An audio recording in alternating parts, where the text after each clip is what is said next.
If you have never experienced heartbreak, then it means that you have never watched African football. One by one, these people came with dreams. Dreams to win the World Cup. Because for the first time ever, the African continent was being given 10 slots in a World Cup tournament. Guess what? 9 of them made it out of the group stage. But out of those 9, not even 1/3 made it to the round of 16. Welcome to Sports Wheel, where we don't just report football, we spin it from every angle. And today, we'll be unpacking the story behind Africa's World Cup exits, the patterns, the performances, and what they really mean for the future of African football. We also want to know, is bad luck, poor tactics, or were African representatives always fighting an uphill battle that seemed far-fetched? Moi, c'est Modesta. And I am Abel. Et comme d'habitude, let's get the wheel spinning. We'll be right back. Stay with us because we would like to know, if you want to know, why exactly the African teams got eliminated from the round of 32. 7 of them. Stay with us.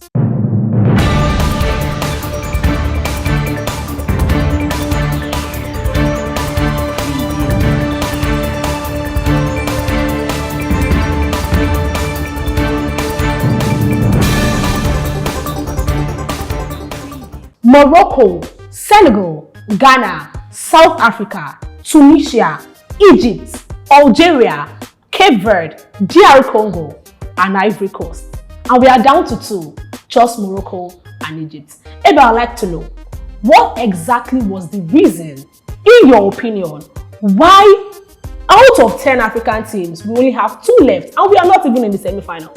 We are not even in the quarterfinals. We are just entering round of 16, and we have just 2 teams left in Africa. Why do you think that happened? Before I would start to dissect the reasons why a lot of African teams are out of the tournament, first off, let's give big ups to the African countries that actually qualified out of the group stage. Well, now, it's no easy feat. These teams were in tough groups, and somehow we managed to qualify to the round of 32. Sure. Now, in the round of 32, it's knockout football. Anything could have happened. Cape Verde could have easily knocked out Argentina. DR Congo could have easily knocked out England. Senegal could have easily knocked out their opponents. But they didn't. And now this is where we are going to, the meat of the matter. When you look at the foundation of African football, you see that they work more on stamina, they work more on strength and grit. However, stamina may be lacking. And also, poor game management is a thing with African football, because I agree. If you watch most of those games, you were leading at some point, and towards the end of the game, these teams came back. You're looking at a Senegal playing against a finished and washed Belgium, and losing to them from the 85th minute. Like, you were basically leading from the first minute up until the 85th minute, and somehow managed to bottle the game. Now, this is a question of the management of games from African countries. It happened with DR Congo against England, where Harry Kane had to score 2 9-minute goals to send them over.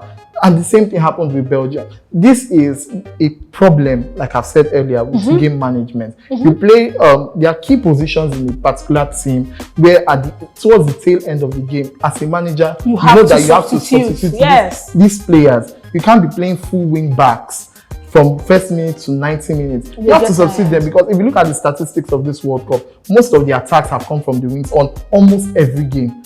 So you can't expect wing backs who are constantly attacking and defending to, like they are running everywhere. To hold their grit from the first minute to the 90th minute. There are positions you should not change towards the end of the game. I see no reason why you're already winning a game and you're changing your centre backs. These are the problems that African football have been facing and will continue to face. Exactly, because we need to understand that these centre backs are there to keep your team defensively in check. Now, as you have said earlier, you believe that these African teams did not make it because they lacked game management. I would, however, like to look at a view of off the pitch.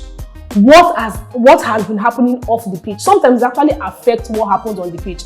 You look at the Football Federation, how badly they have been managed, how the teams are being treated. Very, very true. I heard that the Senegalese coach did not even sign a new contract before going into the World Cup. They were owing these players bonuses and they could not manage it. Now, as much as on the pitch, you had to give everything, I would also say that things happening off the pitch were factors that led to these disruptions, quote unquote, and then they were out of the competition. However, still on the pitch, as the Senegal, especially Senegal, I will always talk about, because I cried after that match. Yes, because that was the game that we thought we had it in the bag already. Exactly. As you have said, they were playing against a washed Belgian team. Lukaku has not been good in the past three seasons.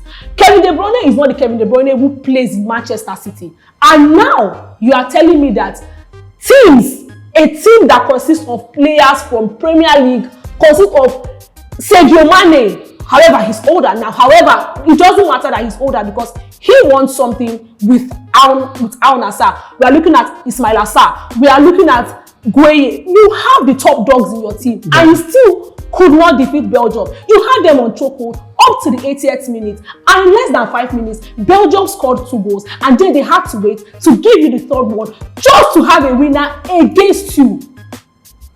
I think Senegal did very, very poorly. But we'll come back, because it was not only Senegal that did poorly. We'll look at Ivory Coast and what Amad Diallo and his team and his teammates did in that match against Norway. Norway this is their first World Cup in the past 50-something years.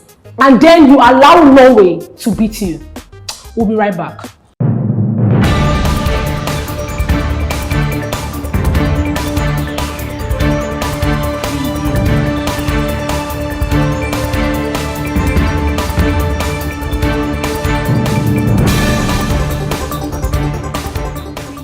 And yes, we are back from the break. Norway trashed Ivory Coast. Ivory Coast 2-1. That was a 2-1 victory. Norway versus Ivory Coast. Also, Ghana, Colombia 1-0. For Cape Verde against Argentina. Oh my God. See that Cape Verde, a debutant in the World Cup, could battle against Argentina, the defending World Cup champions, with Lionel Messi, Lautaro Martinez, Emiliano Martinez, and they kept it in check. What did Vozinha put in his team? What did those Cape Verde players take before coming on that pitch? I want to know. What's your take? I feel like we need to check out the religion of Cape Verde, because whatever they serve is working really well. Whatever God that they are serving is working over time. I really even need to, like, maybe after this show, I'm going to pay a visit to Cape Verde to know exactly the kind of stew they cook over there. Because what a performance from Vozinha. I believe in Cape Verde, which has a population of just 500,000 people, to pull out a squad in that World Cup that could compete with the title contenders Argentina is a big one for them. Vozinha he deserves a statue in Cape Verde, because that man, he's not even young. You will not call him a 16-year-old. He's 40. He's the same age with Ororo. He's 40. And look at the performance he's bringing out. He had 15 saves in that game, man. Wow. That's massive. And again, there are a lot of things we need to put in place into perspective here. Number one, the Cape Verde second equalizing goal was a stunner. Right? That was a beautiful goal from a left-footed left back. Yes. To bring the ball into his right foot and score a beautiful stunner coiler into 15. Emi Martinez can catch that ball. Yes, I said that earlier. If you put Martinez 15 in that post, he will not catch it. 20, he will not catch it. Did you see where that ball? Did you see where he hung that ball? But then again, I'll look at the reason they lost, right? We will not take it away from them. They had a beautiful game, but at the end of the day, the result is what matters. 3-2 to Argentina. I think at the end of the day, it boils down to mentality. You're playing against a defending champion. They are going to obviously defend their title with their life. Yes, you made the comeback, you stunned Argentina. Messi was breathing like, what am I doing here? Like, this small team, this tiny team wants to knock me out. But then again, it came down to mentality. We are winners, we are champions, and we have to make it through. So Cape Verde, yes, they did their best, but they were built to lose that game. The odds was 99-1 at the end of the day. So yes, you are not taking anything away from them, but Cape Verde losing is not something we are going to blame on them. They held the game. That's the only country in this World Cup that has not lost a game in 90 minutes. That has been eliminated. They didn't lose. Yes. Technically, they did not lose any game in 90 minutes. That's true. Because Argentina had to wait till extra time to beat them. Now look at the other African countries. Ivory Coast. First of all, what I'm going to say is Diomande is not what 150, 130, 100. It's not even worth 80 million. I was looking forward to the Diomande of Leipzig. Everyone is, oh my God, Diomande, the same guy that Liverpool wants to sign, the same guy that PSG, everybody is going forward. And I was looking forward to that teenager because I watched Mbappe as a teenager in France in 2018. I was saying, oh my God, if Ivory Coast has this type of winger, then something should be done. I could barely see Diomande in the World Cup. He could barely beat his man. Amad Diallo and Nicolas Pepe seem to have been carrying Ivory Coast through the group stages, but unfortunately, they didn't turn up in that game. There was no attacking threat from them against Norway.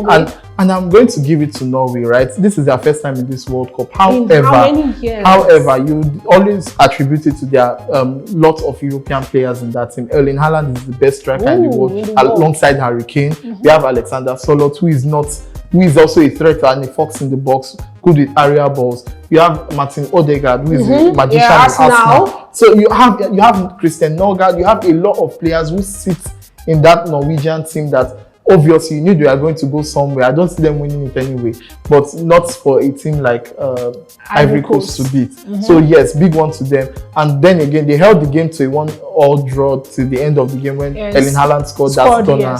And good one for them. They tried, they did their best, they were built to leave. Then we now look at other teams. We look at South Africa, we look at Ghana. Let me talk about South Africa. You see that country? They were not even bound to move past the stage. I was surprised how they moved past the group stage. Yes, actually. They were not even bound to win against Canada. The fact that they held the game on a 0-0 draw, as we have said earlier, the same pattern has been happening across African countries. It still applied to South Africa versus Canada. It was a 0-0 draw. They were at a stalemate until 90+2, where Eustachio gave Canada the winner. And then again, you look at that Canadian team and you be like, who is in this team that there's no standard player in the Canadian team. The fact that they are hosts does not make them big, doesn't make them a giant in the footballing world. And when you look at South Africa is a footballing nation. Their league is among the best in Africa. Leagues. And what I South Africa, Morocco. Like what I still say, and I'll say over and over again, is the fact that they think they can rely on only home-based players might be their own undoing. Because then again, there's something the European intelligence comes with. That we are not demeaning the South African football heritage, but then again, you know that when it comes to football, heritage, Europe has it. So when you look at the teams that are currently in the round of 16, we're talking about Morocco, we're talking about Egypt, they have presence of players who play in Europe. Well, other African teams have presence of players who play in Europe, but they did not turn up. Yes. But we would attribute that of South Africa to their home-based players. And we say a big congratulations to Morocco. We say a big congratulations to Egypt. Ghana must go. Did they go? And they go. So this is where we are going to wrap it up. Until next time, my name is Modesta. And I am Abel. Goodbye. Have a lovely time.